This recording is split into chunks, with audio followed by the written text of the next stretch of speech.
Finally, brothers and sisters, I want to talk about the dark side of emotional intelligence. If you have too much emotional intelligence, there is another side which you need to balance. Number one, a person with high emotional intelligence can manipulate you. Be careful about that. Some people will use their emotional intelligence, they're excellent at it, but they will use it as a weapon. And this comes from, issues of psychopaths and narcissism and emotionally manipulative people who probably have some issues in their childhood or have come from traumas and things like that. And then instead of correcting and healing themselves, they'll turn it on other people. Sometimes they do it to their children, to their spouses, to their parents, to their friends, everybody. They will weaponize it by manipulating you emotionally, especially if you're a person with kindness. So it's they strategically manage their own emotions to create favorable impressions and personal gain.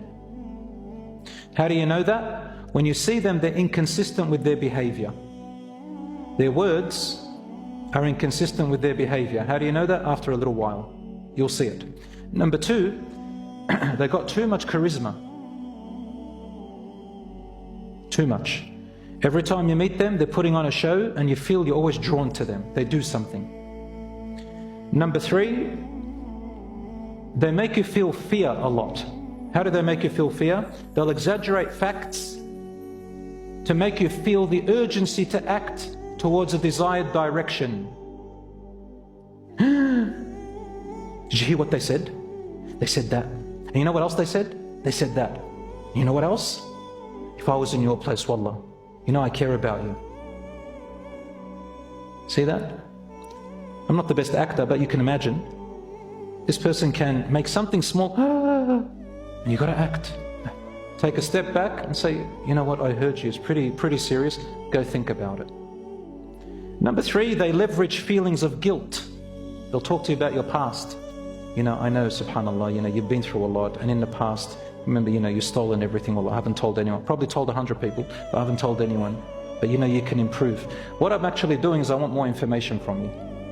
And I'm guilt tripping you in case you don't give me what I want, I'll blackmail you. People do that with their emotional intelligence. Number four, they share too much too soon. This happens a lot. I see it in marriages, unfortunately.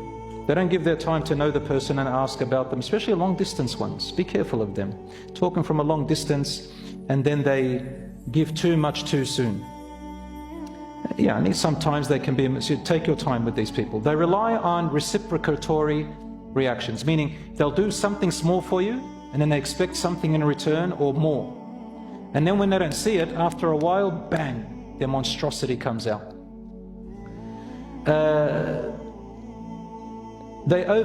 People with high emotional intelligence may become overthinkers. So manipulation, we dealt with it, but sometimes you can probably become an overthinker, and they begin to lack authenticity. So you may, your high emotional intelligence may lead you to avoid speaking about it in order to maintain harmony. And then you feel a feeling of disconnect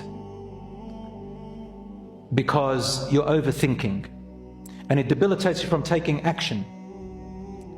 So overthinking, you need to make salat, do things that calm your mind and brain down, go and read about it, think, okay, am I being rational? Get advice.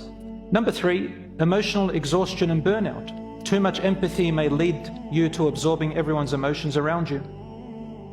Number four, it may hinder your leadership effectiveness. If you have too much empathy, you may just want peace and harmony, and so you avoid addressing tough and necessary issues, or you don't say unpopular decisions and difficult feedback because you might hurt their feeling. That's a downfall of it. Number five, potential for compassion fatigue. You drain yourself from constant exposure to other sufferings or your own. And you might struggle to translate your empathy into actions.